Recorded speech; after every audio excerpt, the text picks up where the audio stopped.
You gotta wonder, right? Can anyone really be so convinced that they genuinely believe the Earth is flat?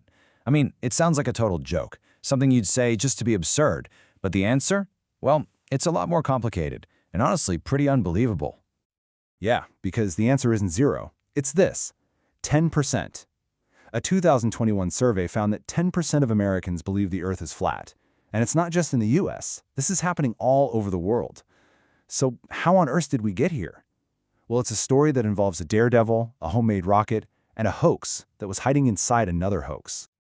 You see, at the very heart of this whole modern movement, there's this one guy, a man who drove limos for a living, built actual rockets in his garage, and then launched himself on a mission that would ultimately cost him his life. But his story, it is not what you think. Okay, let's dive into this, because this is about so much more than just a fringe theory.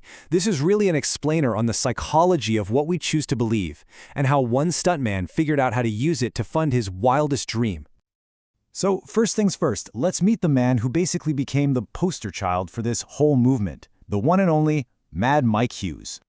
So this guy, Mike Hughes, he was a legit daredevil. I mean, he literally set a world record for jumping a stretch limousine.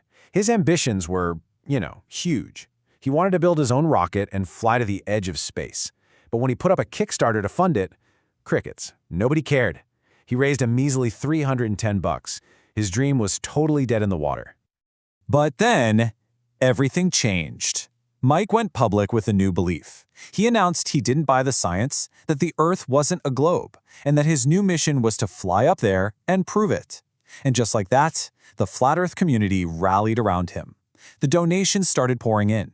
He raised over $8,500. He finally had his funding. All he had to do was say he was a flat earther to get it. And look, this community that Mike tapped into, it is not some tiny group. We're talking 10% in the US, 7% in Brazil, 3% in the UK. And here's the really surprising part. The belief is often stronger among younger people, like Gen Z and millennials. This isn't some old idea that's fading away. For a lot of people, it feels new and exciting. So what does this world that they believe in actually look like? Come on, let's just step into their version of reality for a minute. Wow, the difference is pretty huge, right? On one side, you've got our familiar scientific model, and on the other, their reality, a stationary flat disk. And forget about outer space. In their model, the world is completely enclosed, totally contained. Everything we know is inside this little snow globe. Let's just break down their model. So the North Pole is the exact center of this disk. Antarctica? That's not a continent. It's a giant 150-foot tall wall of ice that goes all the way around the edge, holding in all the oceans. And the sun and moon? Oh, they're tiny, like only 50 kilometers wide. And they just circle high above the Earth like a couple of giant spotlights, which is what they say creates day and night.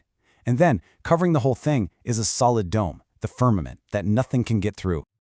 Now you're probably thinking this has got to be some new, weird thing that was born on the internet, right? Well, nope. The roots of this modern movement actually go all the way back to the 1800s. And that's what's so wild. It's such a giant leap backwards. I mean, humans have known the Earth is round for over 2,500 years. The ancient Greeks figured this out with just basic observation. Pythagoras suggested it, and Aristotle actually proved it just by watching the Earth's curved shadow move across the moon.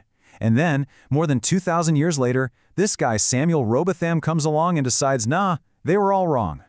See, Rowbottom pushed this philosophy he called the zetetic method. The idea is actually pretty simple. Truth can only come from your own senses. If you can't personally see it, touch it, or experience it, then you shouldn't believe it. The ground looks flat to me, so it must be flat. Any other evidence, like pictures from space or mountains of scientific data, is just thrown out because it's not something you saw with your own two eyes. So why? Why is this 19th century idea suddenly so popular today? Well, psychologists say there are 4 key reasons that make this and a lot of other conspiracy theories really, really appealing. First up, it's just convenient. Our brains are hardwired to want simple answers, and it's way easier to believe ground looks flat than it is to try and wrap your head around orbital mechanics and gravity. Plus, it makes big, scary problems like, say, climate change just go away. If the whole thing is a government hoax, then you don't have to worry about it, right? It's a very convenient truth. The second key is intuition, and this connects right back to that zetetic method. It's all about trusting your gut over the actual evidence. And this gets supercharged by a little something called the Dunning-Kruger effect. That's where people with just a tiny bit of knowledge about a subject tend to massively overestimate how much they actually know. They do their own research for a few hours and feel like they've uncovered a secret truth that all the PhDs have somehow missed. And that leads us straight to the third key, a lack of critical thinking. Now, this isn't about being smart or dumb, it's about how you approach ideas. Critical thinking means you actively look for evidence that proves you wrong. But conspiracy thinking is the total opposite. You only look for stuff that confirms what you already believe, which creates this perfect echo chamber where that belief just gets stronger and stronger.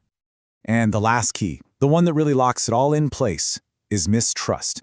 We're talking about a deep, profound skepticism of literally every single official institution. To a believer, NASA isn't exploring space. They're a propaganda studio. They believe that all governments, all universities, all scientists, even bitter enemies like the US and Russia, have been secretly working together for decades, all to hide this one single lie. Okay, so keeping those 4 keys in mind, convenience, intuition, lack of critical thinking, and mistrust, let's go back to the man who figured out how to use all of them, Mad Mike Hughes. So, February 22nd, 2020, the day comes. Mike launches his steam-powered rocket. It was all being filmed for a TV show, but right away, something goes terribly wrong. As the rocket shoots up, the parachute, his only way to get down safely, just rips off. The flight ended in a catastrophic crash. Mike Hughes was killed instantly.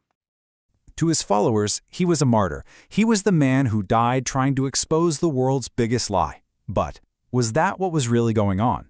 What was the actual secret he was hiding? And here it is, the final twist. After he died, Mike's own publicist came forward and revealed the truth. Mike never believed in the flat Earth, not for 1 second. He was a daredevil who just wanted to fly his rocket. He saw a community that was driven by mistrust and intuition, and he told them a convenient lie that he knew they wanted to hear, all to get the money to fund his dream. It was a hoax inside of a hoax.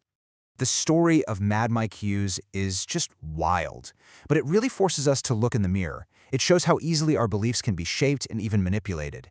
And it leaves us with this one final, kind of uncomfortable question we have to ask ourselves. What comfortable lies do you believe?